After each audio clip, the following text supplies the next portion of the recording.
And we're already off to a bad start because my webcam isn't showing. Oh Haha. no. What's going on here? Dun dun dun. We're professionals. Always. All consummate There we professionals. go. There we go. Now you can see me. All right. So that was a wonderful start, guys.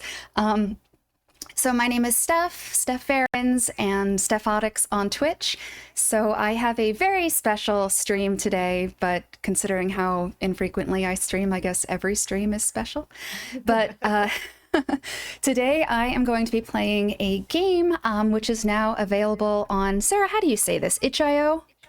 uh yeah, I guess. I just say itch, which sounds horrible Itch. now. Itch. And if, let me put that in the chat here. Link. Haha, I did it successfully. It's a good day. Look at me, I'm fancy. Look at me, I'm all fancy and stuff. Anyway, so Sarah here is the creator of a new game called Sanctuary. Sera, I've known Sarah for several years now.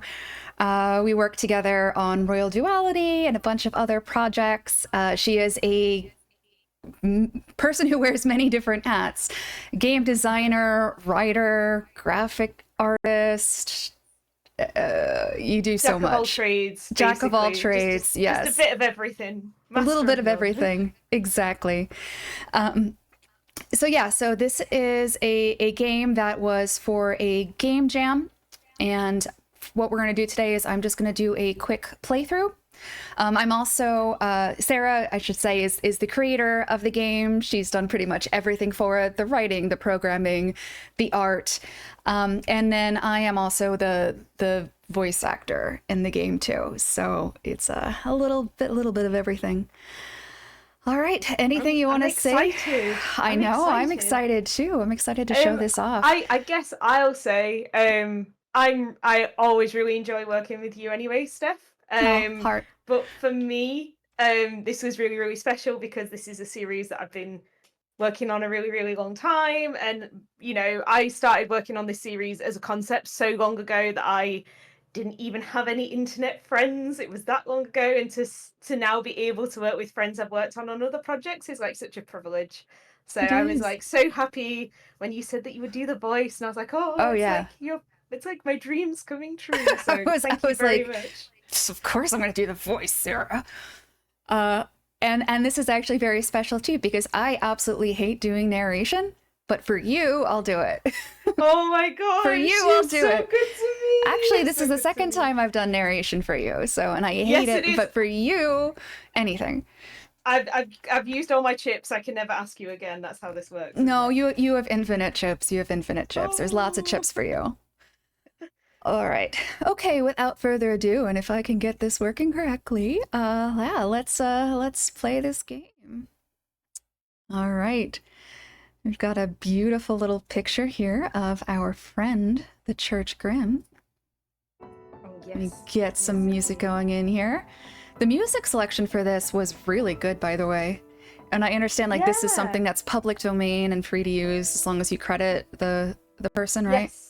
Yes, and one of the things that I would say in general about what's so good about doing game jams, I'm going to talk about that later, but just the amount of stuff that people are willing to give for these projects, like different sprites, music, sound effects, it's really, really good. And it means that anyone can make a start, even if you don't have all of the things that you need to make a start. There's Mm-hmm. a lot of free resources out there, so very Yeah. grateful. It's also kind of like NaNoWriMo in a way that it's inspiring, like it inspires people to create games and shows that it is possible. It doesn't have to be this big, extreme AAA video game. And you've acquired quite the fan base for these too. There are a lot Oh of people yeah. that really like these games. I mean, it was released a couple days ago, and already there's like another Let's Play of it from a person who's a big fan of the Folklore series. So that's pretty cool. I always get really shy. I'm like, yeah, yes, Yeah. yes. Yeah, I think as well, there's a really good indie visual novel scene at the moment, and we used to kind of play games and then we'd never see anyone playing them and see the joy and the excitement. You just threw it out there and you didn't know. But because of things like streaming and VTubing, creators can watch people playing their games. They can see which story beats like really shocked people and stuff. Like, it's so much more interactive, where the creator can see what the audience think and then what their audience might think. So I feel like it's a bit more of a participation art now. It's not just like I'm doing this as a distributor and I'll never know if you enjoyed it or not. So I actually really like watching people being able to streaming the games and, you know, playing them. So yeah. All right, hang on one second. I don't know, I logged in on my Streamlabs and it's not linking to my accounts, so I'm just gonna put this on Twitter real quick, or whatever we're calling it now. X. X, formerly known as Twitter. Formerly known as Twitter. It'll always be known as Twitter. I refuse to call it X. That's a thing. I mean, if someone says X, I'm like, what do you mean? And you're like, oh, Twitter, yeah, okay. Yeah. I don't like. Sazzle. 04. Wait, are you 04 or 07? I am 04. Someone is really happy that you're streaming again, Steph. Oh, hey, what's up, Zach? I don't know, it's not finding. All right, whatever. We're not gonna put this on X unless you want to, because it's not finding your name. All right, well, let's get this going. Let's start. The rain fell softly in the ruins of the abbey. Just so you know, Steph, I can't hear the The sound church from grim the game. opens his eyes. You can't hear this His on the stream. You existence is can't. lonely. On the stream, Gray. yeah, I can't. The That's rain weird. fell softly in the ruins Oh of the no, abbey. wait a minute. Give me, maybe The ch- if everyone on the stream can, maybe it's just a me problem. I just can't hear it over Discord. It should be working. Zach, can you hear the sound of the game? Yeah, Sarah, I think it's on your end because it's saying it's picking it up.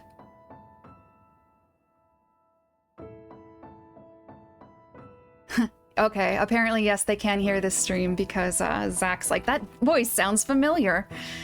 Oh my goodness, I wonder why. Oh, here, Sarah, let me screen share this with you so that you can watch it real time. Thank you. And hopefully this doesn't mess up everything for the. Oh, I can hear it now. Perfect. Okay. Thank you. All right. All right, let's start again. The rain fell softly in the ruins of the abbey. Yes, very familiar sounding voice here. The church grim opens his eyes wearily. His existence is lonely and gray. I really like the effect that you put on here, by the way, Sarah, with the rain. Yeah, it's one of those things. It's like one graphic, and the engine does a really good job of it has this effect called Snow Blossom, where it will randomly and spontaneously generate an effect.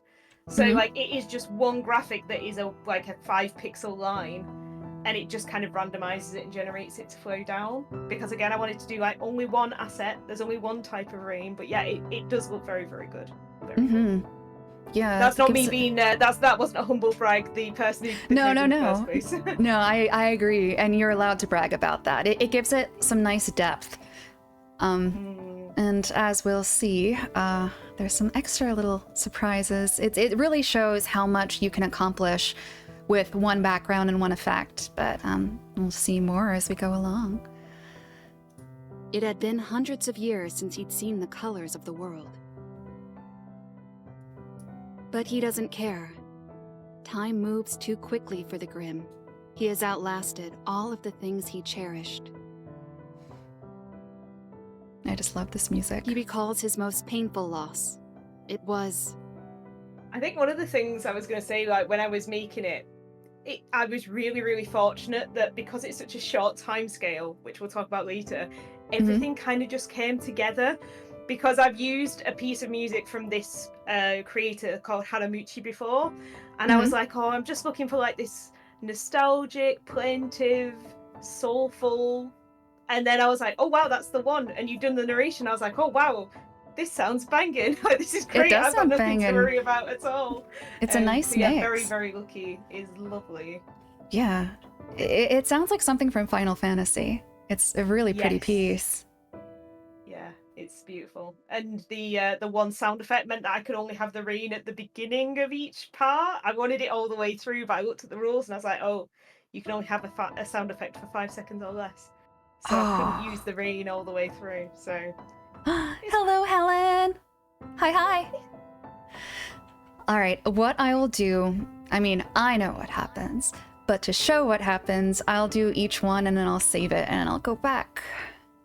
this is All the right. true visual novel playthrough experience. The right true here. visual I'll novel save, playthrough experience. And then I'll pick the different options. This is the value playthrough. I'm a professional. All right, so the church. Just 3 weeks ago, the church he protected since his favorite human died was flattened to build new offices. He was chased away without a second thought. The builders called him a stray dog. Perhaps that's all he is now, a stray. So the Grimm made his home in the ruins. It felt appropriate. It was desolate and ancient, just like him.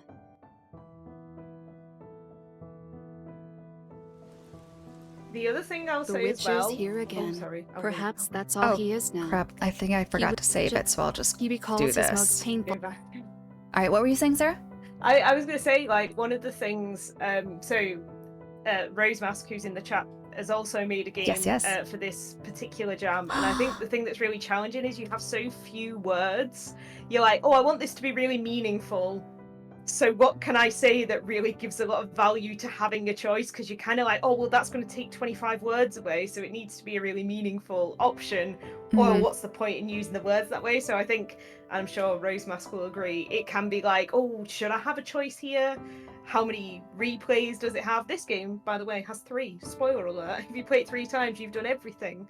But yeah, it is very challenging when you've got such a small limit about, oh, what should I put in and what should I leave out?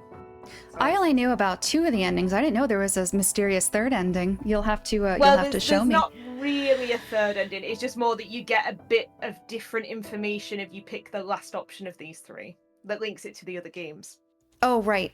Well, I will pick that guy eventually. Yeah. Here, let me do it this way just so it's a lot more efficient than just clicking back. Return. All right, we did the church. Now we're going to go with his favorite human. His favorite human died 30 years ago. Everyone called his favorite human Father Alfern. But Giles Alfern had no children, nor a wife. At the end, when we do the Q&A, I have a question about this particular line here. Okay. The father If I lived forget, alone in the remind me. presbytery. He was in I the will church every remember. day, saying prayers, singing hymns, and reading books. The Grimm didn't know why, but Giles loved him more than any other creature had. He even gave the Grimm a name, Gregory. The Grimm loved Father Alfern, but like all humans, Giles became elderly and fell into the long sleep. That's such a nice euphemism for that. And it's also so sad. Yeah. Well, I was thinking, like, if you weren't a human, The and Grimm you'd guarded been- Father Alfern's Sorry, church after I his accidentally life clicked. Okay, Give me there's 3 that. seconds. until it was destroyed and he ended up here. I'm sorry, what were I you was saying? thinking, like, if you were like a mythical animal and you didn't really understand what death was because you're going to live forever, what would you call it in a way that didn't make you upset every time you said it? Because I think what you'll find with Gregory as you kind of go through it is it's like character in a lot of pain. So it's like, how do you in yourself rationalize that? So you're like, oh, if it's a long sleep, it's not going to hurt me as much as saying they're not here anymore.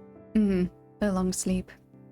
Yeah, it's beautiful. And yeah, Zach, you know what this is. All right.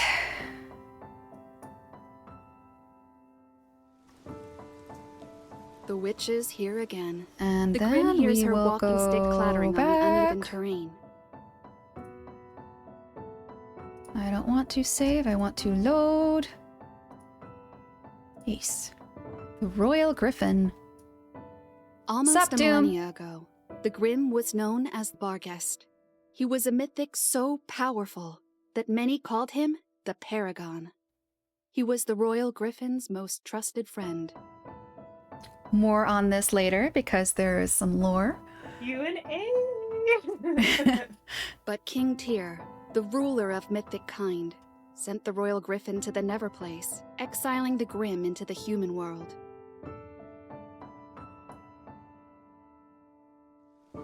All right, and that's each of those first The three witch is choices. here again. The Grimm hears her walking stick clattering on the uneven terrain, but it is barely audible above the sound of the rain. Hello there, you lovely boy. I've got some clean water, new food, and a pull toy, if you'd like to try them. For people who are playing this game and they don't realize that the Church Grimm is a dog, would probably be very confused by that pull toy bit. You know what's really funny? Like, I didn't really realize that, and then someone was like, "Well, What? he must be the Grim Reaper," and I was like, Yeah. "Oh no! Oh god!" I hadn't even like Oh, no. explained what the Grim was, and I was like, "Oh, you know, it's fine. It's fine. It's okay. You'll find out by the You'll end. You'll figure it out. And they did. I think I know which playthrough you're talking about too, and she did figure it out at the end. Yeah. That was on me there. I was like, "Oh, you Britishisms! Like, oh, everyone will know what it is." It's like, no, they don't. No, they don't. Sarah, no, they don't. But they should. And now they Well, will. Hey, maybe now. Maybe they will know. what's up, Neon? Hello. The witch keeps coming and leaving enough supplies so the Grimm doesn't need to hunt or scavenge. He gave up trying to look after himself long ago. But ever since the witch found him, she's taken care of his needs. At first, she cleaned his wounds and healed him, then comforted him gently, even though he was matted and dirty. All going well over here, Neon. And yeah, it's been forever. We need to play together again soon. Neon is a friend that I play a lot of horror games with. Oh. But she's a I mean, witch. He has never... But she's a witch. Sorry, Mythics Sarah. can't it's trust no, witches. no, it's fine. The Grimm couldn't trust anyone. Not mythics, not humans, not even God. God let too many bad things happen to good people. I remember when we used to play horror games, and A, my computer is like a potato, Mhm. and B, I was way too much of a coward because everyone else was like really chill, and I was like, every you time did well. something happened. You did well. Yeah, because we I played was Phasmo, carried. didn't we? Yeah, we did. And I was terrified the whole time. It was great. And we played that game with Jet as well. That was kind Oh, of like yeah. Phasmo. Yeah. That was comical because you guys were like, "Oh yeah, okay, we need to avoid this creature," and I was just off in a graveyard on my own. Like, there's something here. Oh my Need to god. hide. That was I haven't played that since we played. Do you remember what that was called? I could look it feel up like later. It's going to be in my Steam library. It was a good game. I really liked the Yeah. characterization of like the hunter characters because they all have personalities. They were really good. Ah. Yeah, it was for those who haven't played it, and you probably don't even know what I'm talking about because I can't remember the name, but it's like Phasmo, but then there's like an extra section where you have to kill the entity. And that's really fun. Yeah, Zach, we definitely need to play Phasmo soon. I'm really excited to play the new level. I don't know what it is. Is it the apartment one that they've been talking about for a long time? All right, let me proceed here. He has never accepted her food or drink offerings when she is present, but takes them once she's gone. They always make him feel better. No, it's not Ghost Hunters Inc. or Core or whatever it is. A lighthouse, nice. Here, try these. I made them myself. They're small pellets, some kind of dry food. The Grimm cowers when she outstretches her hand towards him. That would probably also be confusing for people who didn't know what a church grim is. Like, what did she give him? What kind of pellets? Like, why is this guy eating pellets from this woman's hand? It just makes no sense at all. The And question. he's like, "Oh, it kind of looks like dry food." And they're like, "Dude, you don't have eyes. Why are you confused about this?" Inquiring minds want to know, why are you giving this man pellets? Or this reaper pellets? The witch isn't angry at his refusal. She puts them on the overgrowth. Maybe later? I'll leave everything behind. Take what you feel and I'll come back in a few days. The Grim watches the witch slowly stand up. She understands he isn't sociable today, gently waves and indicates her departure. Stay safe now. She always says the same thing when she leaves. I can't tell, Sarah, but is the background getting brighter? Not in this bit, but it does do in the next segment. And Okay. you also know another thing that happens at the same time. Yes, in the next yes. segment. Yes.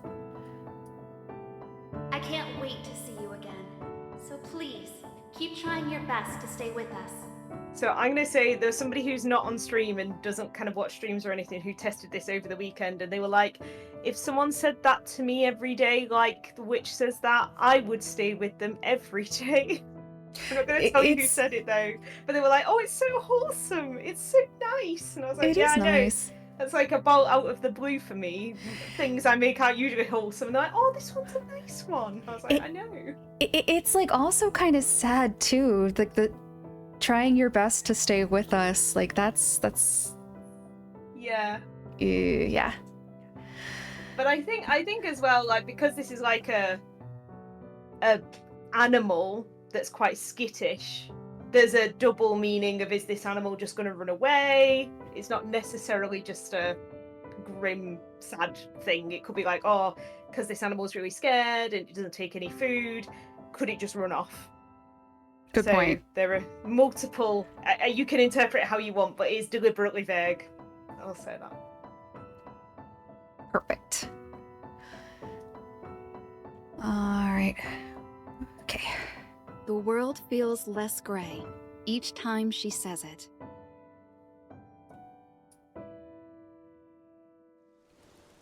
There we go. It's raining There we again. go.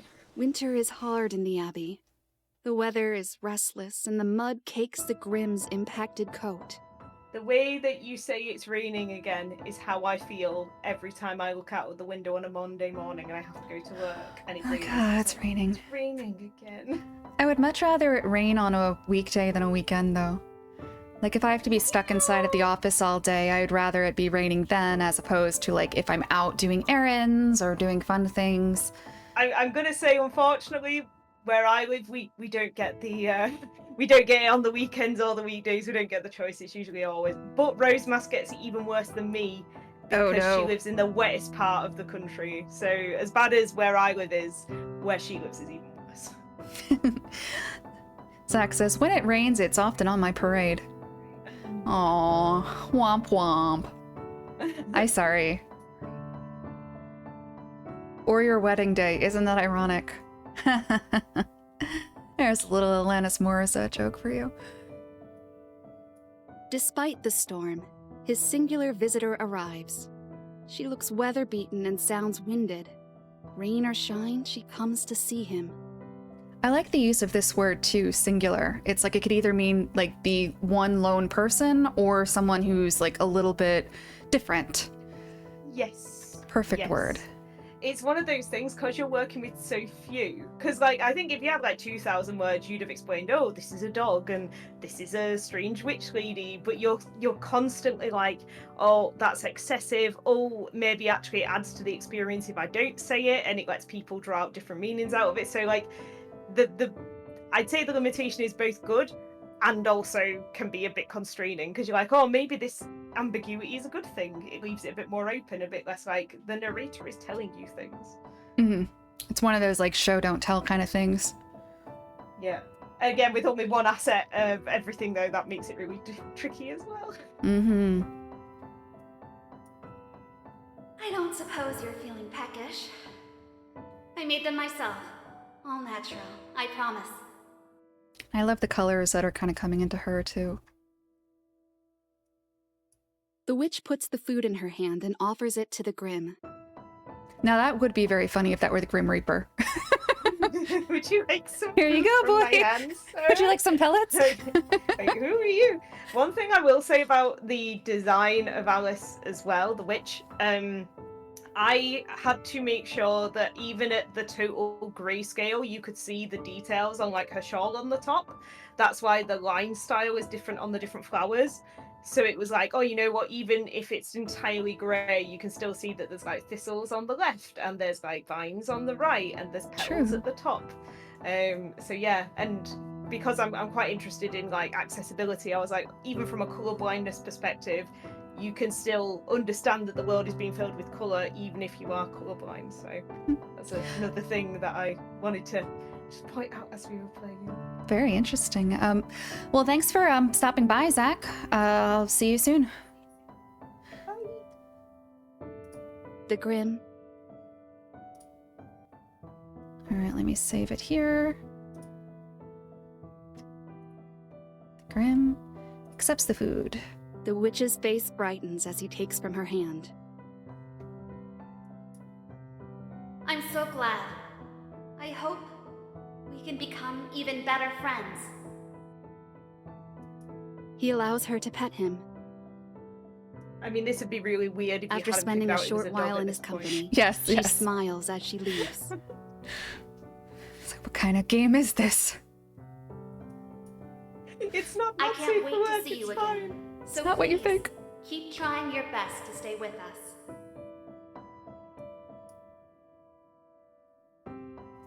The world feels... I can't wait Alright. to see you again. Let So me go please, back to my keep trying your best saves. to stay with us. The world feels darker today. Oh, come on. There we go. Do I want to overwrite my save? Yes. What? Alright, we're gonna do it the other way. There we go. That's how I'm just gonna do it from now I on, because it's such a suppose I'm pain to just go a back and strange forth woman. between the different screens. I know people I can can be tell cruel you to a older dogs like shortcut. you. If you right click, you can get to the menu. Ah. I only know that Ah. because Rose Mask is like a veteran of the visual novel and knows all of the things. I would know All any of the this things. unless he knows all the things. That's our goat, Helen, greatest of all time. Yeah. The visual novel goat is in the Visual chat. novel goat. That's After my spending a short while in his company, she smiles as she leaves. Gen Z word of the day. Goat. Goat. I wonder if I'll come I up can't with one wait to beast. see you again. So Beast. please, keep Beast. trying your best to stay with us.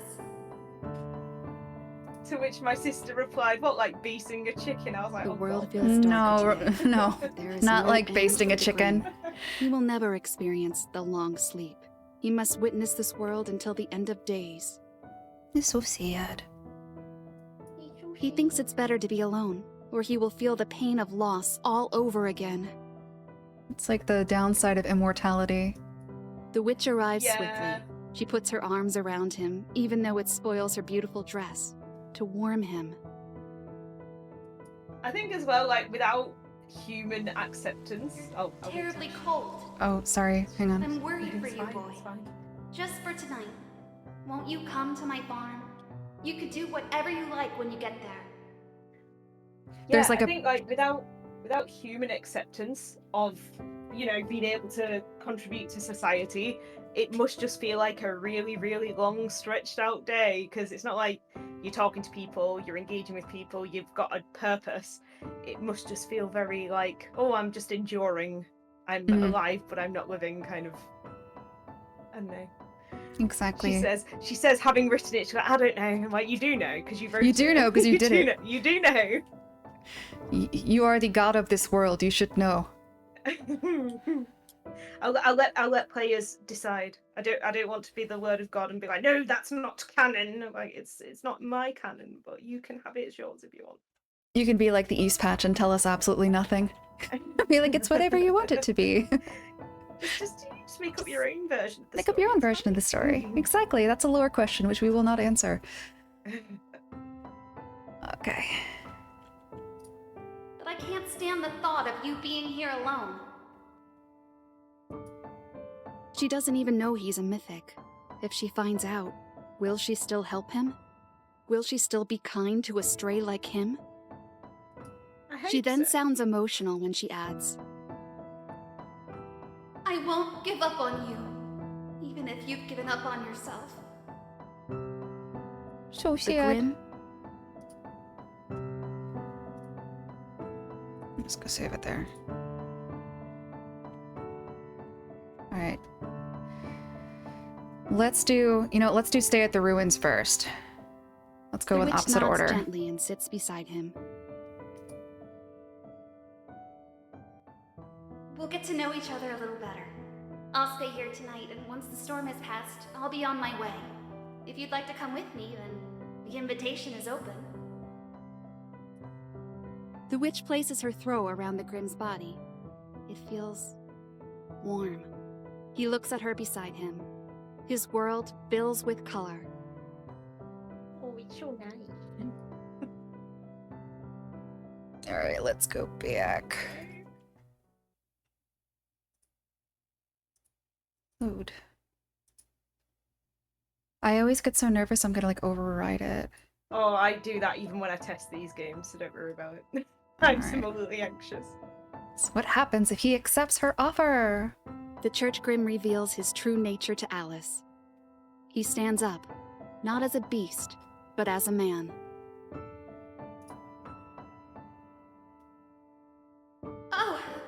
Oh my goodness me, you're very tall, aren't you?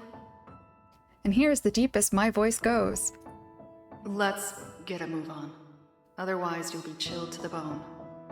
You know, I think I that- felt Huh? I felt really bad being like, oh yeah, can you be a man as well? I felt like really mean. I was like, is this fair? Is this a fair thing to do?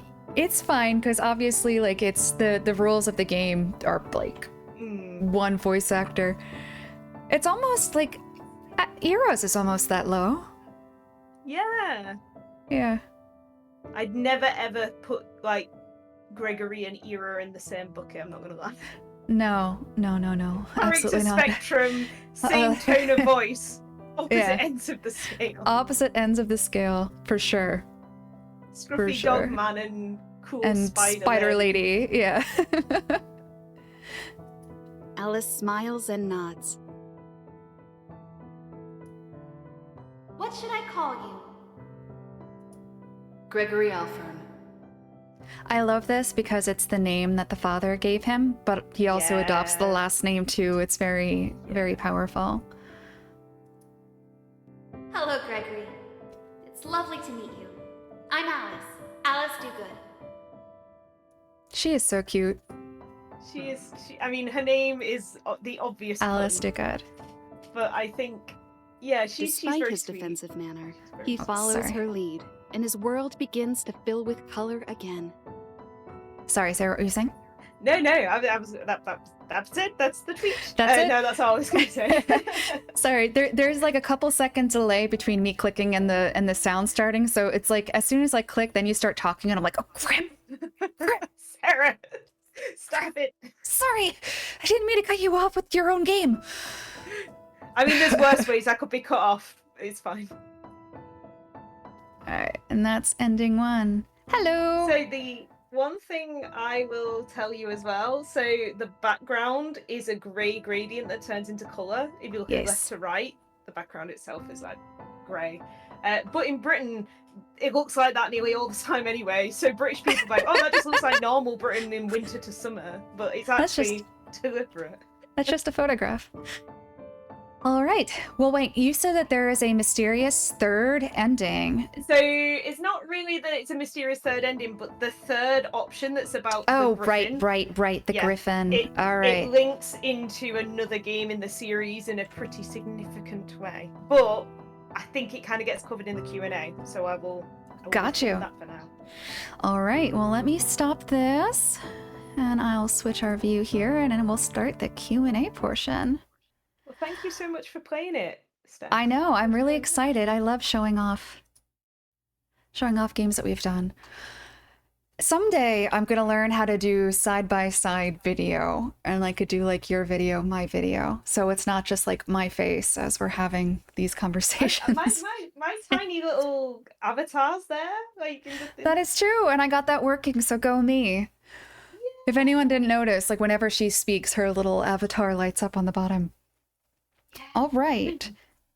So I do have some questions here.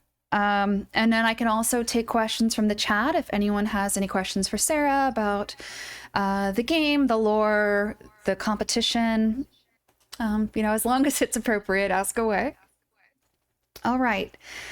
So I will start off asking you, Sera. So can you tell us about the competition? What were the requirements, and also how long did you have to take to make this game?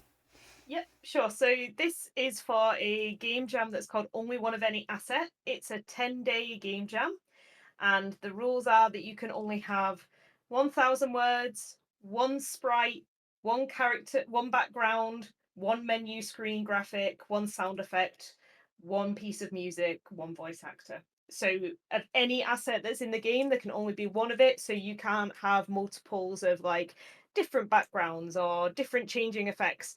If you can't render an effect in an engine, you can't use it, basically. So that's the kind of concept of it. But the other thing as well is that there is no limitation on genre.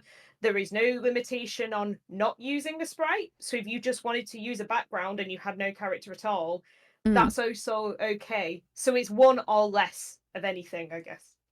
Gotcha. And that's why you had to be a little bit sneaky and put the picture of Gregory on the Yes. title page, because otherwise you wouldn't have been able to show him. You could only show Alice. Yes. Because one sprite. And Yes. and how long was it? It was a 10-day jam, and you have to make everything within that 10-day period. Yeah, it's a lot of work to do in 10 days, especially with you. I mean, this is not something that you do full time. You have a full-time job, you have a life. So to find time and, just to create with everything else going on, I mean, that's incredible. 10 days. Yeah, I think as well, it's good to have a very small scope with that amount of time. I think the danger of some jams is people get really ambitious and they're like, oh, I'm going to make something massive. And it's like, actually, the limitation here stops you from kind of making something too big and you being like, oh, I'm overwhelmed and I can't do it. Yeah. And then to your point, too, about there only being 1,000 words, it really challenges you to make sure that every single word counts and you can't go on like unnecessary exposition. You have to like really contain it to the story itself. Yeah, I mean, I always say this. So the person who I also make games with in a team, Rosemask, who's in the chat, it's easy to write. It's very hard to edit when you have this small amount of words. Like, if you're writing a game that has no limitations, you can write, 30,000 words. But when you've got 1,000, you're like, words have to count. But I think it's not just the words, it's getting the sentiment of whatever it is across. That's almost as important as what the characters are saying. It's like, as a piece, does this cohesively match whatever the theme is that you're trying to achieve? I think that's actually even harder than writing really witty dialogue or really good descriptions of places. It's like, have you got the intention of whatever it is across in the words that you've used? Exactly. That's really hard. Concision is key. Okay, I'll go to the next question. So related to the game jam, what was the most challenging aspect of creating this game? So, I guess the thing that was challenging for me in this particular jam is the previous entries I've done for this jam and others in this series is it's quite edgy. The character's quite edgy, it's quite broody, it's quite dark. And I think it's a little bit easier sometimes to write those broody characters, those edgy characters, and people get really invested in them, or they find them quite attractive. The thing I wanted to do with this particular entry was to show a really earnest, good character in a really admirable way, but not in a way where like, I mean, yes, she is very cute and stuff, but she's very capable. She's really resilient. She keeps coming back. She doesn't just stop. That for me is really challenging because a lot of my really liked characters, I'll put that in inverted commas, they're a bit slippery, they're a bit sneaky. So for me, it was very challenging to write a character who is not like that at all. It was very difficult. Yeah, even though this game is a bit darker and you do have a broody character, this might be one of the the lightest hearted this is games the nicest you've ever one created. by a country mile. Yeah, Yeah. which is quite depressing actually, because I'm like, this is the nicest one. You don't. Yeah, who's broodier, Blackheath or Blackheath, Blackheath is massively. so broody. Yeah, I think like Blackheath's really dry, and he's humorous, so there's quite an acidic, caustic kind of energy. Gregory's just sad, like he's just tired, and I think again, like there's not a lot of appeal in someone who's just really fed up and tired and down in this context. Like I think in other contexts you'd be like, oh wow, what a cool character, like they have this broodiness. But when it's a really elderly dog and a really, well-meaning witch, you're like, oh well, that's nice, but it's not edgy Blackheath who's like, I'm going to stab you.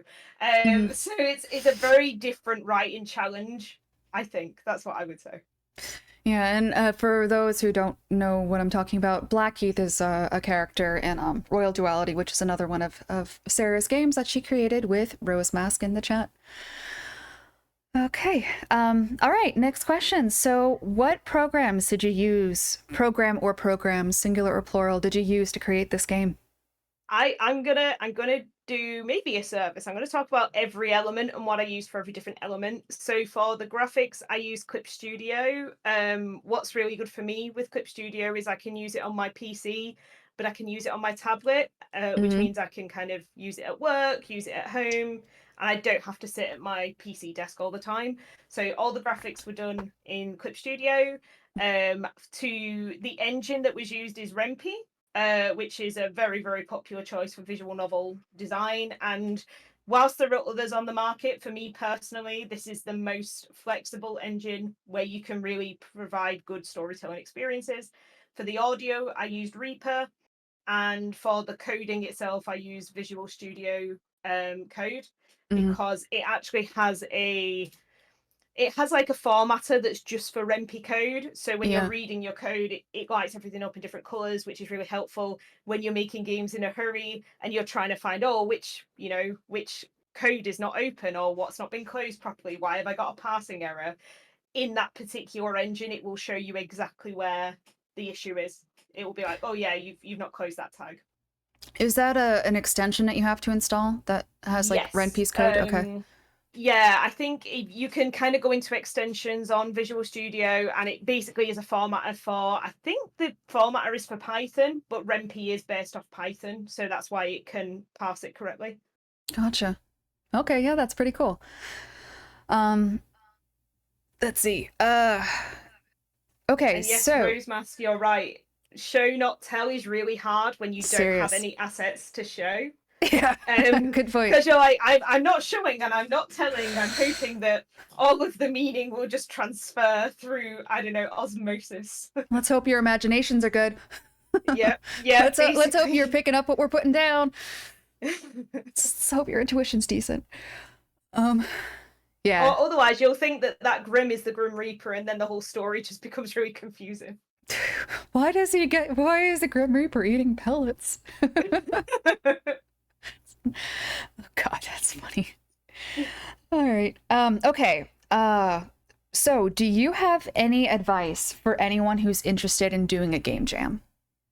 Yeah, I think that actually the constraints around only one of any asset is a great first start for a jam, because you will get a feel for whether you like the kind of pace of it, the comprehensiveness of skills you need to have to do it. In this kind of jam, you'll know, like, do I want to be in a team? Do I want to be an indie dev? Do I want to be a solo dev? You can do that with no risk in this kind of jam. I think it's really difficult when you pick a very big one. So like there's one that's called Nano Reno, which is where you make games in the Rempe engine, but they can be massive, they can be really short. Because there's no limitations, it's like I could make anything, and consequently I can sit here and make nothing because there's just way too many options.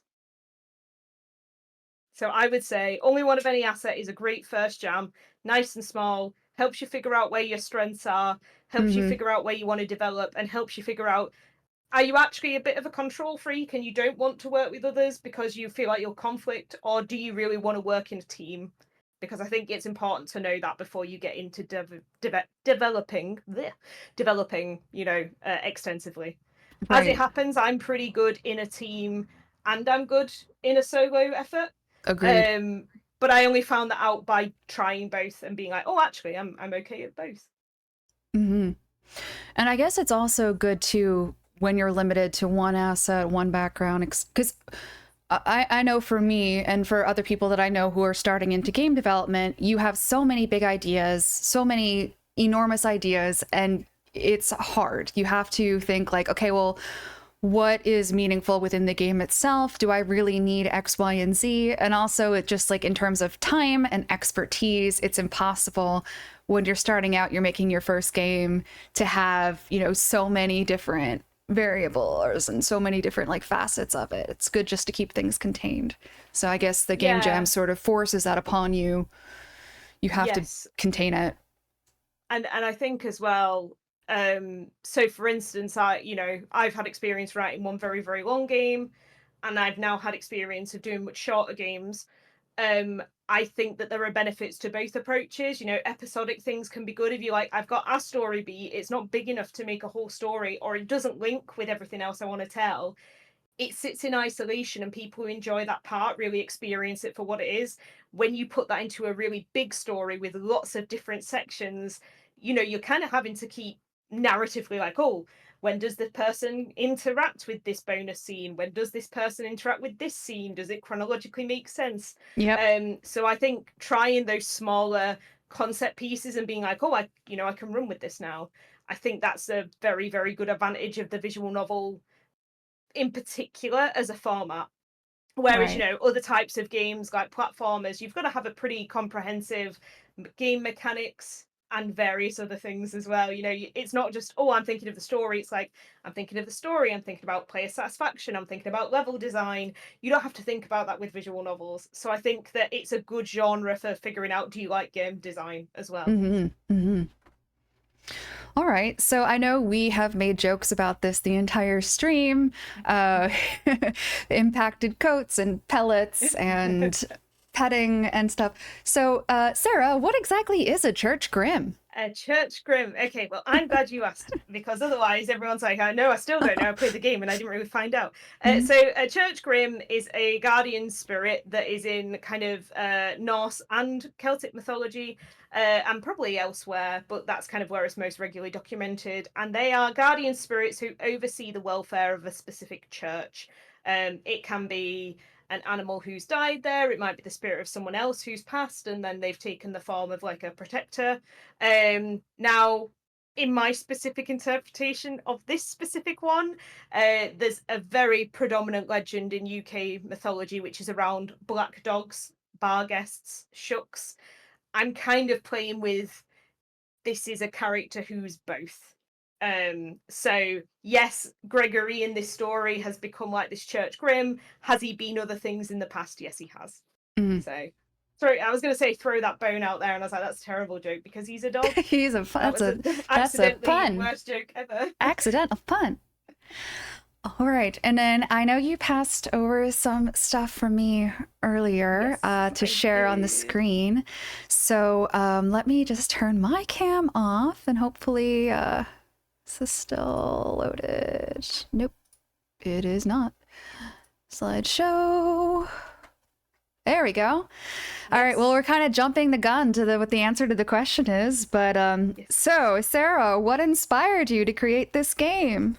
So, a couple of things, but one of them is there is a place not too far away from where I am called Kirkstall Abbey, and it's a very overwhelming place to just witness. So, the first time I saw this was weirdly enough for a Black Butler cosplay photo shoot. I wasn't in it, my friend was in it, and she was competing, and I was like, oh wow, that place is stunning. Where's that? And she was like, oh, it's Kirkstall Abbey. It's like 10 minutes up the road. And I was like, get out of town. And she's like, no, no, no, it is there. And I saw it and I was like, how have I never spotted this before? Like I've lived in this area a really long time. I'd never ever seen it. And I just went in, and it's so mournful, like, because it's just the ruins of an abbey that was built in I think it was the 1100s, and then it got kind of deconsecrated in the 1500s. and it is the remnants, and I think it's the remnants of a specific type. I think it's the Sarian monks.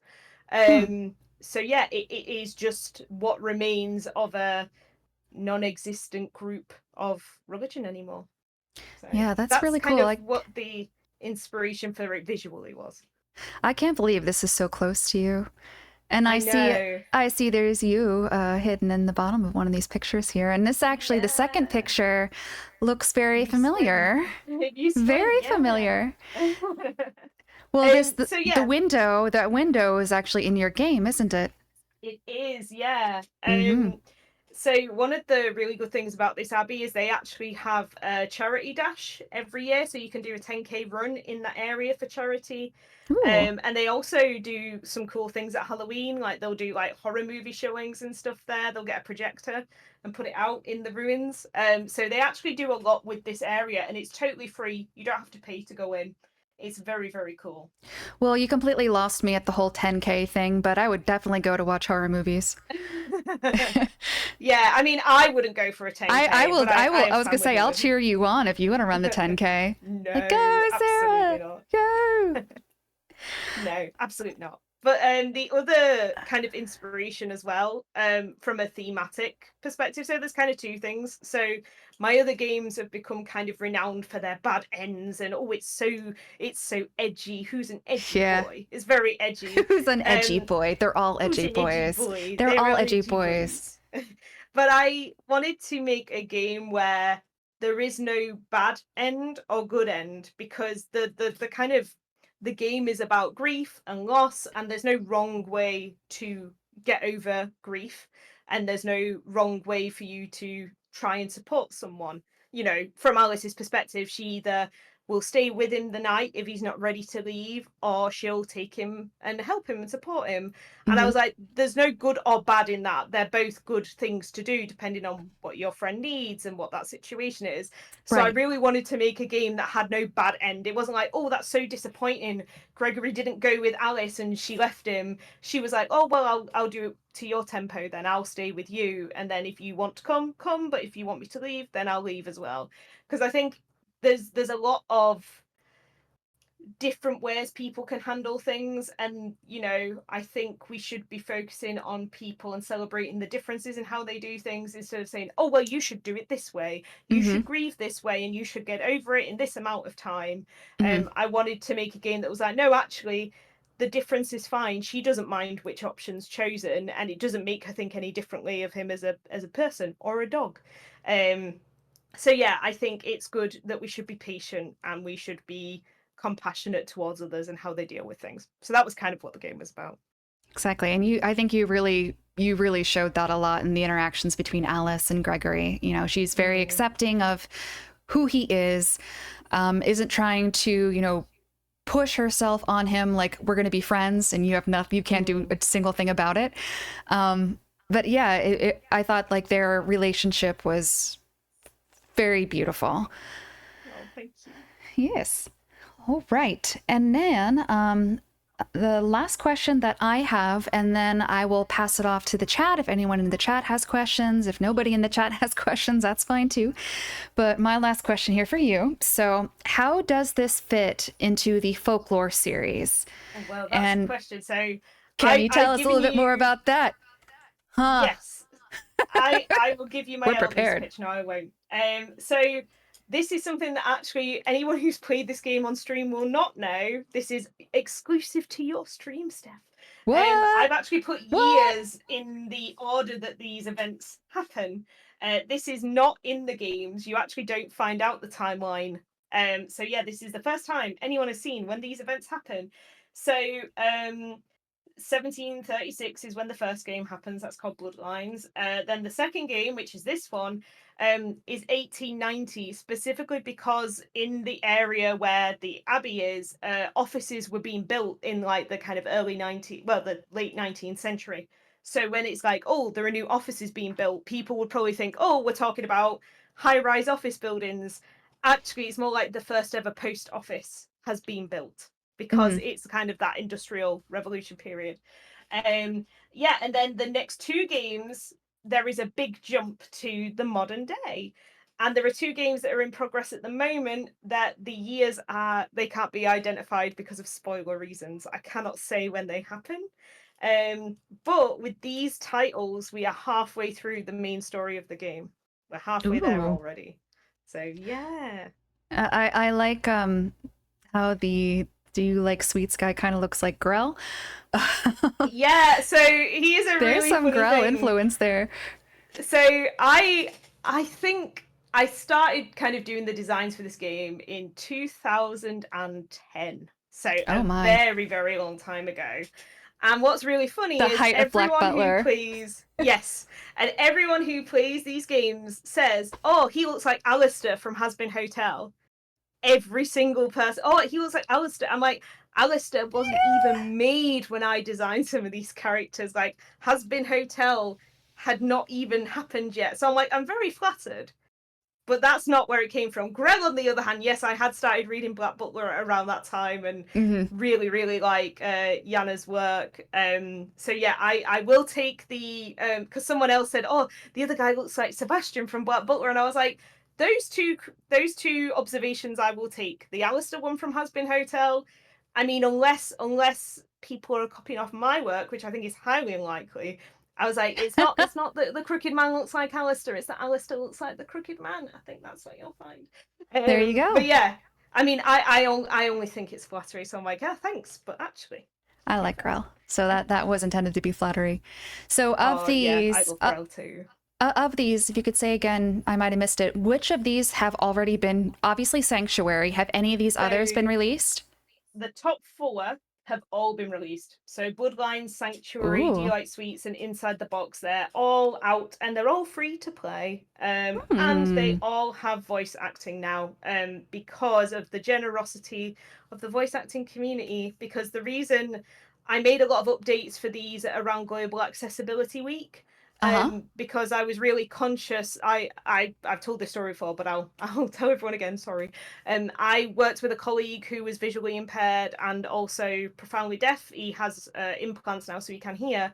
And I said, "Oh, I make games, and it's great, and they're accessible." And he was like, "Yes, they are, but for someone who has to listen to the narrator on their computer all day, the thought of playing a fictional fun game and hearing that narrator on my computer just makes me not want to play it." And I was like, you know what? That's actually a totally valid observation.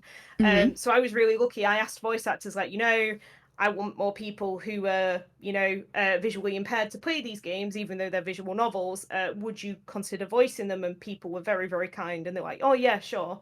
So yeah, they all have voice acting now. And they also have options specifically for the visually impaired where it will describe things that are on the screen, like audio descriptive. But it will also describe there are 2 menus on the screen.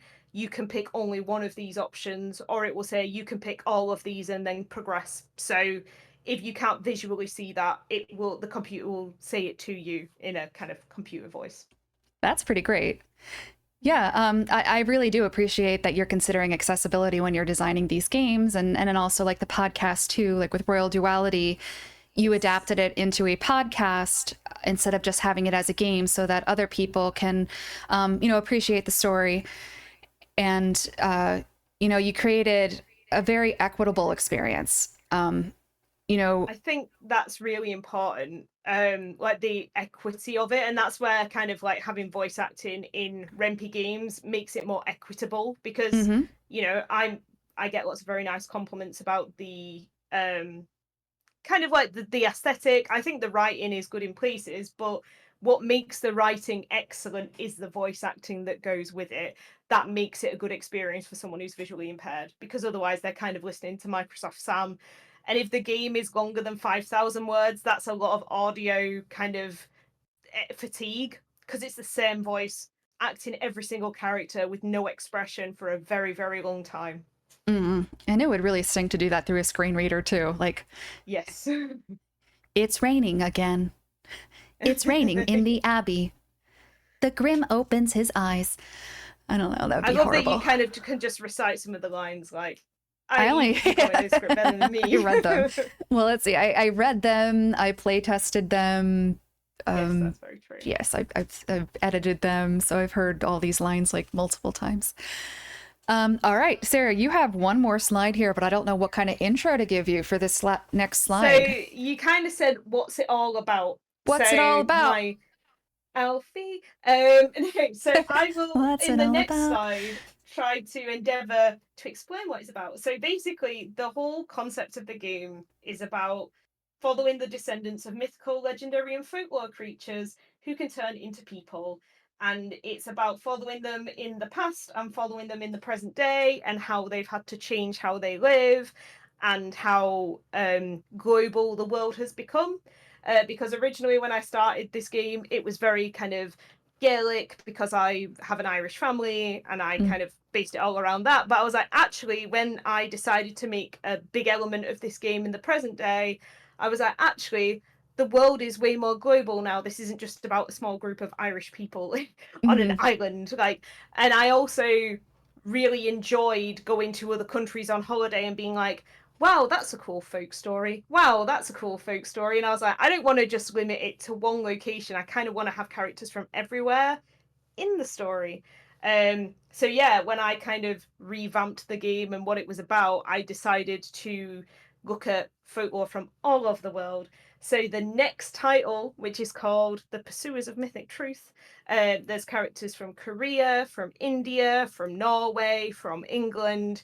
The cast really opens up and it's really exciting, and I'm really looking forward to kind of taking the story to Japan and taking it to Korea and taking it to India, so that it's not just about this small group of people in Ireland anymore. It's about the whole world. And where can they find these games, Sarah? Are these all just on itch? Do you have any on Steam or other locations? So they're all on itch at the moment. They're all free to play. I anticipate maybe when the story is complete, I may do like a collection and then put the collection on Steam.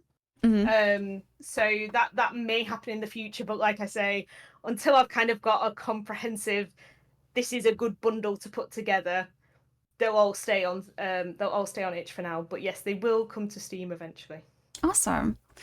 Yeah, well, I love this game, and I'm really looking forward to trying out the other. I didn't even know that this folklore series existed until you talked to me about this game jam. So you've been keeping this like kind of on the quiet. I have. We'll have to share that everywhere. Yeah, I think as well. So me and Rosemask, who's in the chat, we've developed games together. We really enjoy developing games together. But we both decided for the NaNoWriMo jam earlier in the year that we were going to do a joint entry and then 2 separate entries each. And that was a really, really fun experience for us because we get the best of both worlds. We get to work together. We get to work on our passion projects. And this concept of mine has been in the back of my mind since 14 years ago, to the fact that actually Rose Mask did the first piece of fan art for this game many years ago, but I will not go much further into that. But yeah, so it was a very good opportunity for me to do it, but I always really want to champion the work that I do with her as a pair. And the stuff I do on my own, I'm just like, yeah, that's kind of stuff I do. But I really like, so we've got a sequel to Royal Duality coming out, which is called The Waiting Room. And that is kind of my pride and joy. I learned how to do lots of things in the RMP engine I've never done before. The voice acting is spectacular for that game. I am so excited for it to come out. So yeah, I kind of like, you can't tell everyone about every game you're doing all the time. So I'm like, focus your energies on the really big ones. So yeah, The Waiting Room is the one I'm really excited about this year. Yeah. And I'm like, you're better at social media than I am. I'm terrible at social media. So no one knows, like, probably no one even knows that this stream is happening right now because I couldn't get it set up to my Twitter X, whatever we're calling it. But on that note, I don't know who is in my chat, if anybody is in my chat. But does anyone have any questions for Sarah? Because I've exhausted my list of questions. Please don't have any questions. No, I'm kidding. Please do. Please make them very difficult questions. No. Make them math questions. Oh God, no! Please don't do that. Or physics questions. Those are always fun. Oh, they're my favorites of all questions. That's called reverse psychology. you're gonna get like very fantastical answers. I'll be like, what is physics? What do you think it is? Yeah. So what's the game about? What do you think it's about? We said that earlier, didn't we? It's like you can. This is make your not own meaning out subjective, of Sarah. anything. The laws of physics are not subjective. I What do you left think like gravity academics is? a long time ago for this reason, where I was like, I don't like having to give you an empirical answer. I'm like, no, it can No, be just anything. anything. I don't think so. I don't care. I don't care enough to answer your question, so make it up. Oh, the thing I remember now, that line that I wanted to ask you about. Oh yes, about Father Gregory. So now I can't remember the exact line, but it was something like he was a father, but he didn't have a wife or children. Yes. When I was reading that line, and like the whole narration is supposed to be through the Grimm's eyes.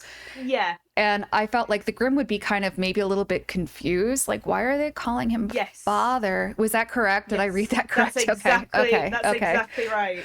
Okay. Because I was like, I think that's so. She wants me to read this, but I'm not entirely sure. So let's just roll with it, and she'll tell me otherwise. So, like, the thing with Gregory, so his story is going to unravel over a number of games. But at the point that we meet him, we get him in the state where he hasn't been a person for the longest. So it's not like he doesn't... It's like it doesn't strike a chord with him. Like, he's kind of forgotten the ways of how people are. So he just finds things confusing because he's just been an animal on his own in isolation for a very, very long time. So he's like, oh, people call him father. Well, I don't see any kids.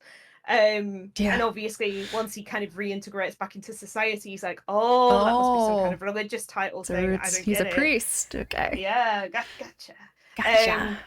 But yeah, it's a really interesting... So the entry point into this series, a lot of people have been following this wizard called the Crooked Man, who's a real joker, very dry, very kind of whimsical and quite fun. This game is quite a dramatic change in tone. It's very gentle. It's very kind of I'd say plaintive. Like, it's got a bit of a sad vibe about it. And I think for people who like the series, I think they're just like, this series goes all over the shop. 1 minute it's like really dramatic, 1 minute it's really plaintive. But like, for particularly in Britain, like, our folklore tradition is very like that. You'll have a really dramatic, like, oh, some guy went to war and then the ghost of his wife's haunting him. And then the next story is like, oh, this pub is haunted by a goose. Like, it's that level of like genre whiplash. You read a story and you're like, oh, that was a bit scary. And then you read another one and you're like, well, that's just stupid. This pub is haunted by a goose. That's actually... I think I'd be more terrified of a goose ghost than I would with a human ghost. Yeah, I mean, I feel like they're really evil in the first place. They've got little teeth. They've got tiny little evil teeth. And they hiss. Who the heck? Like, what were they thinking when they created a hissing bird? It's like, I mean, that's how I feel about wasps. I'm like, why? Why did anyone think wasps were a good idea? Mosquitoes, like, why? Cute... Yes, exactly. Horseflies in the UK. It's like, no one wants this. Why no is one this ever here? asked for this. Why is this here? All right. Well, kind of a segue. You were talking about the different folklore games and such. Question in the chat. So, what's the folklore game you would recommend playing first? Ooh. So, I would recommend, if you want to get a flavor of the long-term story, Do You Like Sweets is a good tone setter. I would say play that one first. That's the first one that came out. After that, if you're more interested in the Celtic mysticaliness, I would play Bloodlines. If you're more into the edgy, broody boy, play Inside the Box. That would be my advice. Edgy, broody boy. Edgy, broody boy. I mean, I will say it was a bit of a gamble Inside the Box, because I wrote it and I was like, I'm not sure. I guess we'll try it. And then people kept being like, oh, who is this daddy? And I didn't even know what they were talking about. And then my friend was like, yeah, they think he's really hot. And I was like, ooh, but he's the villain. What are you talking about? But then they're like, yeah, well, they thought Crooked was hot. And I was like, nah. And then I just found loads of stuff where people are like, oh, yeah, I'd date him. And I'm like, what? It's not a dating sim. He's like a creepy, weird wizard man. And I can tell you something, Steph, that I think will make you really happy. So, all right, let's go. The Crooked Man has two familiars called Jack and Jill. I can confirm Jack and Jill will be played by none other than Jet Barker.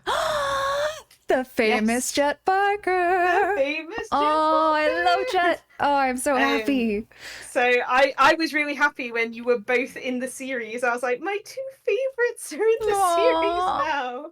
It was like I had my little Royal Duality family moment. I was like, Oh, Royal Duality family. Oh, that makes me so happy that Jet's gonna be doing it. I love Jet. Oh yeah, and the two characters, like I would say that of the characters that have appeared, they've got this very strange, like they're in it for 70 words at the end of the Broody Boy game, and everyone was like, oh, I can't wait for those two to be in it. And I was like, oh, I did not expect that to be the response. And I was like, who could I ask who would be two really unhinged gremlins? I'll ask Jet. It just naturally occurred to me to ask Jet, and Jet was like, yes, I will be an unhinged gremlin thing. Yes, totally will. So yeah. All right. Okay. Are there any other questions from the chat? And thank you whoever asked that question in the give chat. it. That was a Helen that asked that question. That was a smart question. That was a smart question, Helen. All right, and I also did put a link in the chat too. My Nightbot was supposed to put it every 15 minutes, but it decided it didn't want to work. So I manually did it. So if you are interested in checking out this game, it is listed right there. You can just click on that link. You can download it for Windows, and I think you can download it for Mac too. Is that right? Yes, and you can play it in browser on mobile devices or mobile devices if you're American. Mobile. That just sounds so fancy to me. Mobile. You see, I hear mobile, and it's like it sounds like a really small word if you say mobile, but if you say mobile. Mobile. Well, I'll keep the word cretin because we like the American version of the word, yes. And then we'll say mobile, the British version of the word. We'll just change. All right. I think that is all of the questions, unless somebody is a very slow typer. But thank you everybody for joining. Yes, I will post this. I will keep this in the VODs. Sarah, I'll get you a link too. Let's see what else. Yeah, check out the game. Check out the other ones too. The Folklore series is more than just Sanctuary, and it is also ever growing and ever expanding. And if you want to check out another game that Steph's in, check out the critically acclaimed dark fantasy visual novel Royal Duality. Hey! Critically acclaimed. Critically acclaimed by me. Yes. If anyone wants to hear me being a villain, check out Royal Duality, in which I am one of the primary antagonists. So, well, thank you again, everyone, for joining, and I hope everyone has a wonderful rest of your Sunday or Monday, I guess, depending on where in the world you are. So take care, so much, and thank you. Yep. Goodbye.